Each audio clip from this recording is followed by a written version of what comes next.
Friends இன்றைக்கி புதன்கிழமை என்னென்னு பார்த்தீங்கன்னா சிக்கன் தான் எடுத்தோம் ஒரு நூறுரூபாய்க்கு போதும் அப்படின்ட்டார் எங்கள் அப்பா. இப்போ மீன் வாங்கலாம்ப்பா நான் வேணாமா ஏதாவது ஒன்று தாம்மா சாப்பிடணும் 2 சாப்பிடக்கூடாதுமான்ட்டார். ஸோ அதனால் சிக்கன் மட்டும் எடுத்தாச்சு. எங்கள் அம்மாவுக்கு சாப்பிடுவாங்கன்றக்காக பசங்களுக்கெல்லாம் காலேஜ் போயிட்டாங்க. அவங்களுக்கு ரசமும் முட்டை தொக்கும் பண்ணி கொடுத்துட்டேன். ஃப்ரெண்ட்ஸ் பார்த்திங்கன்னா நான் கஷ்டப்பட்டால் கூட சரி ஃப்ரெண்ட்ஸ் நான் யார்ட்டையுமே ஒரு 10 ரூபா கூட வாங்க மாட்டேன்.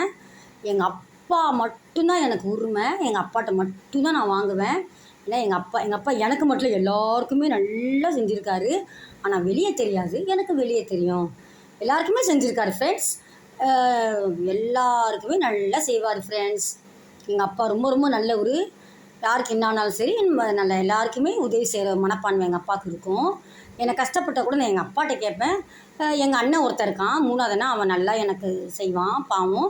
அது மாதிரி எங்கள் 2வது அக்கா அது கஷ்டப்பட்டாலுமே எனக்கு கொடுக்கும் ஃப்ரெண்ட்ஸ். வேறு யார்ட்டையும் நான் கேட்க மாட்டேன் ஃப்ரெண்ட்ஸ். நான் கஷ்டப்பட்டால் கூட நான் யார்ட்டையும் ஒரு 10 ரூபா கேட்க மாட்டேன் ஃப்ரெண்ட்ஸ். அவ்வளோதான் ஃப்ரெண்ட்ஸ். நிறைய பேசலாம், ஆனால் பேசக்கூடாது, தப்பு. அவங்க இப்படியே பேசிட்டு போகிறாங்க. நம்ம நாளைக்கு ஒருத்தர் மூஞ்சில் முழிக்கணும். ஒரு முடியாத குழந்தைக்கு உதவி செய்கிறத யாரும் தப்பாக பேசாதீங்க. ரொம்ப கஷ்டமாக இருக்குது ஃப்ரெண்ட்ஸ்.